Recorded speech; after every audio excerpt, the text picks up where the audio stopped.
When people think about law school, they think very often of the movie scenes, like Legally Blonde, the big class, the big professor, the very professional outfit. Is it actually like that? Especially in Italy, where between the American system and the Italian system is very different. For that reason, I thought it could be a very nice idea to do like a comparison of the two. Let's try. Welcome back, Queen Serena. Consider us your humble servants. My name is Martina, if you don't know yet, and I am into my last year of law school in Italy. I am 3 exams away from my graduation. I think we need to start from the beginning. How do you get into law school? Now, I'm gonna try to do the comparison with the American system as good as I can, because of course I'm not in the American system. If you have more knowledge on it, please comment. If I say something that's wrong, let me know, because of course, again, I try to gather as much information as I could. As far as I'm aware of, when you are in America and you want to become a lawyer, you judge, first of all, you need to have a bachelor degree, like in anything. You can do engineer, you can do, I don't know, art. You only need to have a 4-year bachelor degree. It is called pre-law. After that, you need to take a test. I think it's pronounced LCAT, the LSAT, I think people pronounce it. So after you have your bachelor and you have your LSAT, at that point you can apply to law schools. There are so many law schools all over America. Of course, the first one that you think of is Harvard. You also usually have to write an essay. The process is definitely, it's high competitive. In Italy, it really doesn't work like that at all. First of all, you don't have to do anything that is called pre-law or anything like that. When you finish high school, by the way, high school in Italy, 5 years, you can apply to any university. Now, there are some differences between universities all over Italy. For example, in my university, the application was free. But what I mean with free is the only thing that I needed to do was apply and pay like the fees. That was it. Like, I didn't do any letter, any test, anything like that. I need to specify also, my university is one of the best law, like talking about law specifically. The brightest people did graduate from my university. There are some other universities. There is one in Torino, for example, in Turin, that you need to take a test to enter. But again, generally talking, the majority university, when you want to graduate in law, you don't need to do any test, anything like that prior. You only need to apply and pay for the fees. That is that. So that part is very simple. That cost is very, very different. That is, I think, a very important part. But I'm gonna talk to you about it later in the video. But the duration itself of the courses is also very different. In America, between the 4 years of bachelor degree and the actual law school after, you take about 6 years. In Italy, first of all, again, you finish your 5 years of high school in Italy. At that point, you apply for law school. It's 5 years. This is usually how long university lasts, but that is not actually in practical how it happens. What I mean is the average of time in which in Italy a student graduates in law, even if technically the years are 5, the average is 7 years. That is because the system itself, it's very different. As in the American system, in Italy you also have 2 semesters. You have the first semester that goes between September and March, February, and then you have the second semester, which is between February and July. During the 5 years, you do study different subjects, and more or less are the same in all university in Italy. Some can change. And also, when you arrive into your 5th year, when you apply, you choose your path, so what you want to specialize on. I need to specify that this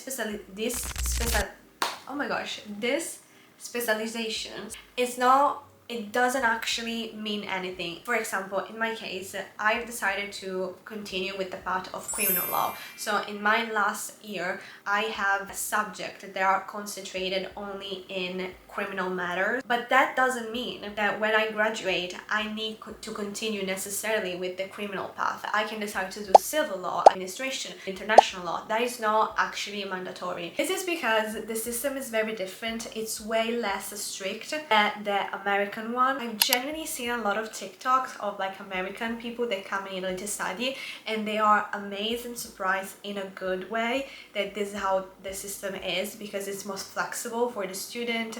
You are more able to work or to have a life technically, but at the same time, and I'm gonna explain it in a second how it works, it could be a course, because for example in high school, or how I think it works in the American system, you have the classes, you have the test, you have one test like per classes, you don't have too many chances. You have to repeat the semester if you fail. In Italy, how it works, through the 5 years, we have more or less 30 subjects, which they don't seem a lot, but promise you, they are. We all more or less study the same subject.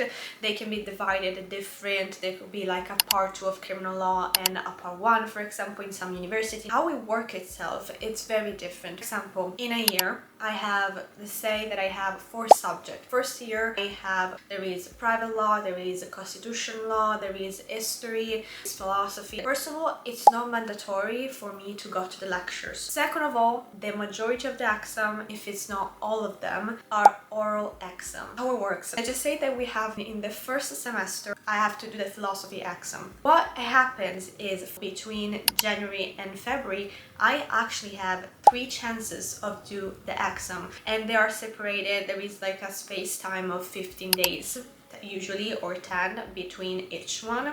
So let's just say that I go to the first one and I actually don't pass my exam the first time, I can go the next time after 10 or 15 days, or if that happens again, I can do that again after 15 or 10 days. And the same happens in summer too. You can even decide to not do some specific exam. For example, in my case, I've decided to not do for organization, whatever, an exam that I had from my second year, and I'm gonna do it now that I am in my last year. Of course, you cannot do that for every single subject. There are some subjects that you need to do to be able to do certain exam. For example, if you don't do constitutional private law, you cannot do criminal law, civil law. If you don't do criminal law, you cannot do procedure criminal law, of course. So some exam are still mandatory to do others, but for others, you're not obligated. You're more free to not do a certain exam, or if you do it and it doesn't go well, you can retry it or just leave it for the next time or for another year. So in that way, you're very free. Even for example, if they give you a score that you don't like, in my university, again, it can change for private university, for example, but in my university, if you don't like your score, you can just say, no, I'm gonna come the next time, continue to deny it, to do it again and again. But in this way, you're gonna lose, of course, a lot of time. So it's very flexible and it's very positive, depending also who you are as a person. But if you're someone who needs structure, it is a system where you can get lost.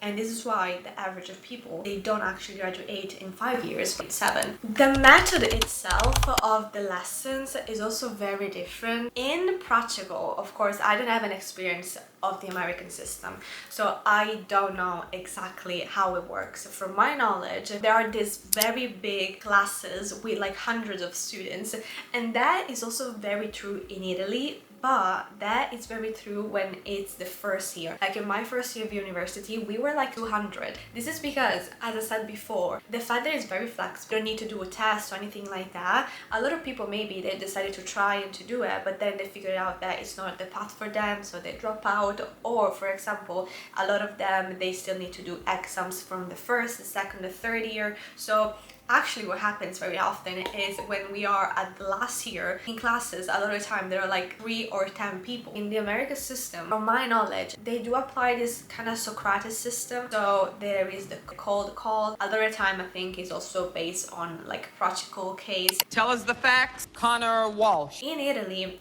this system, it's way more theoretical than practical. For example, we don't do mock trials, which it is a big problem. When during your 4th year, you are obligated to do your traineeship. You don't know what you're doing, because yes, you can know the theory of something, but when you need to write something, you need to go to a trial, anything like that, you generally don't know what's happening. You don't know anything, because we are not in any way, shape or form, we do anything that it's practical. Finally, I want to talk about cost. As I said at the beginning, costs between an American university and an Italian university, they're very different. I unfortunately know that a lot of people, they need to make loans because a university in America, it can arrive to absurd number like 57, 100 or more Ks, which to me, it's crazy. In Italy, luckily enough, cost is very low. I mean, there are private universities, but more or less every city has a public university. Mine is public.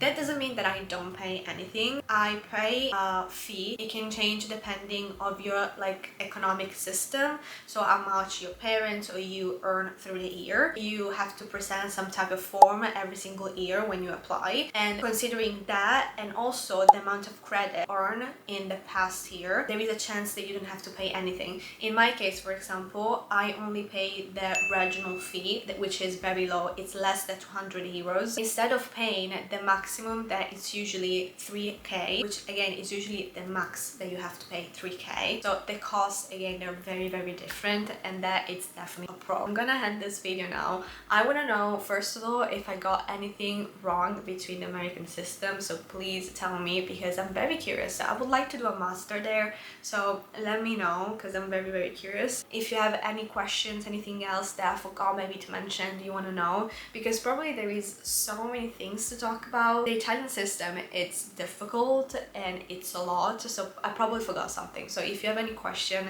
let me know. I can answer or do another video about it. Hope you enjoy it and hope you have more knowledge of the Italian system. Thank you all for watching. See you in the next video.